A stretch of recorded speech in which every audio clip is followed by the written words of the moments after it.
All was good in Beesmas. I had just opened the 10th gift box and was ready to do one final quest, and then I saw it. Every year at Beesmas a new mechanic or challenge is added to the game, which the quests and items for the update are centered around. This year it is the Robo Bear Challenge, but you already know that. A few weeks ago Onet opened the public test realm for about a day, and we could test out the Robo Challenge before it came out. And I did. I tried it once but I wasn't trying that hard. I failed before round 15. Keep in mind you have the best possible gear in the test realm. Getting off that day I said to myself, this challenge seems hard but I'll manage it. I was wrong.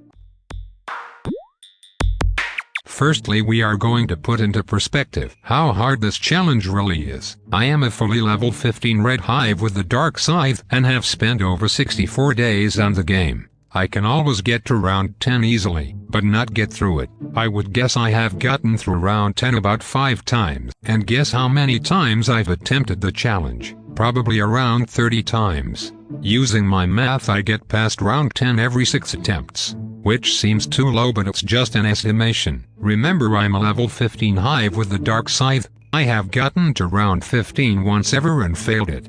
Doing my math I get to level 15 once every 30 attempts. Stick Bugs quest requires 50 mega mosquitoes and you get 10 or more at round 15. If you kill them in time, that would probably take me over 100 attempts of the Robo Bear Challenge to finish Stick Bugs quest. Seem hard to you yet? Let's talk about the amulets. It takes you 5 rounds to get an amulet. As I've said, I've never completed round 15 so I don't have a golden amulet. You need a golden amulet to get the glitch drive, which may not sound overt up to you but let me explain. The purpose of the drives is to help you get through the challenge. Getting the digital bee at a certain ground is a different story, but we'll talk about him soon. The glitch drive may be the difference between someone actually getting to round 15 and completing it. Hang on a minute. Grants the following boosts during a single round. A single round. I thought this was for the whole challenge. I don't know if you realize just how expensive this is. Take the red drive. It costs 50 cogs and what do you get? 1.25 times red pollen, red field capacity, and plus 1 red bee attack. For 1 round. I'm pretty sure you can get an upgrade, and I don't know the exact numbers because I'm not bothering to do the challenge. With 1.25 times red pollen for like 8 cogs for the whole challenge. And you can get an upgrade like plus 1 bee attack and like plus 1.25 ungifted bee attack for 11 cogs. And who cares about the capacity? Oh, but you don't want to compare the glitch drive, 5 of each cogs and 100 cogs on top of that. That will come to a total of 850 cogs, thank you. I guess they don't want to buy it anymore. Obviously. And remember that it's only for a single round. Let's talk about the digital bee. Luckily everything about the digital bee itself is good. It's a bee that really helps you out when you get to endgame. I think that's something we need more of and that's why the new endgame items are going to be so important if they ever come out. They will let us get past the point of honey making we are right now. The problem I have with the digital bee is how you get it. You need a diamond amulet and hang on 5 glitch drives. Do you know how hard it is for a player like me to get a diamond amulet?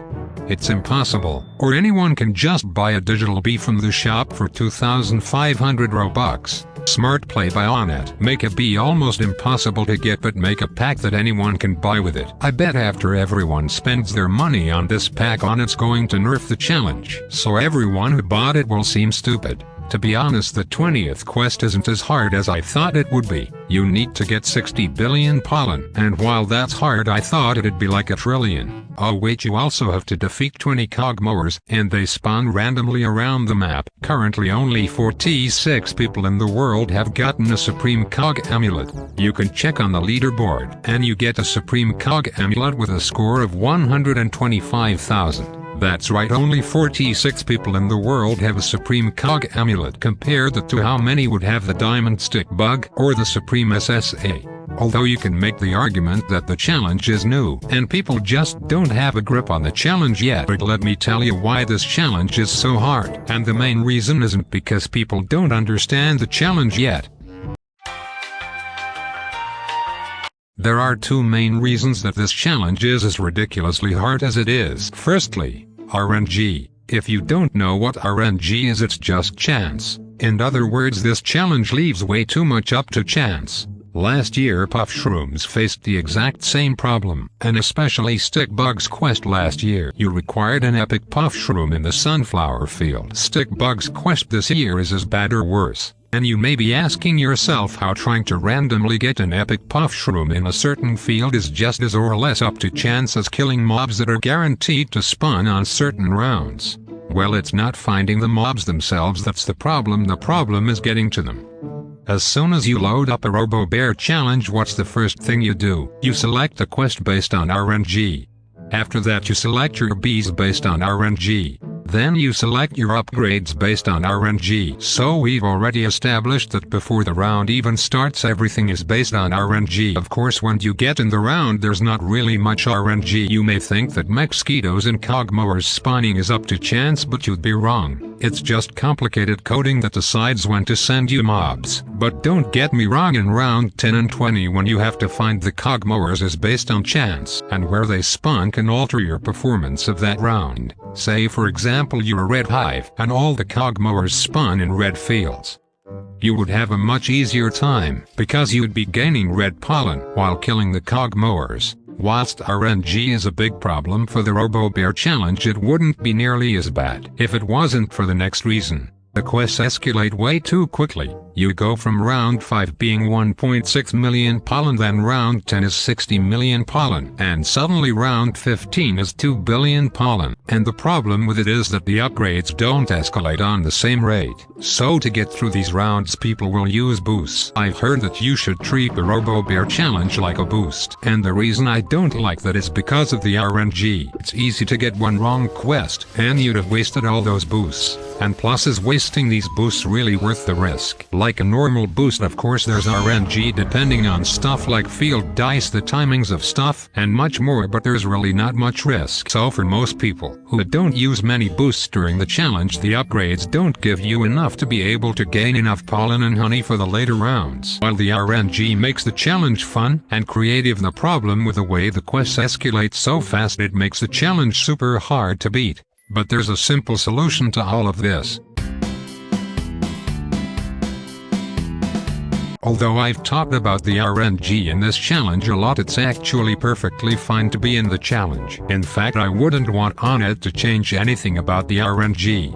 All I would want is some tweaking of numbers. I have come up with 2 ideas that I think would be good. Firstly, I would have the whole challenge be 50 rounds long. It would take 10 rounds to get each amulet, and have the boss rounds stay the same. Of course you would only get 1 bee per round and only 2 upgrades. I think while this may make it too easy and too long, it would give players time to strategize and plan out the boss levels. You could always make the boss levels a bit harder though. This would stop the game from escalating too quickly, which if you haven't noticed is the biggest problem for the challenge. The second solution is just tone down the numbers. Have round 5 be 1 million pollen, round 10 maybe 20 million pollen, round 15,500 million pollen. This would again stop it escalating too quickly. You could also stop the use of boosts so they can't do it easily. But maybe I'm wrong about this in the whole video.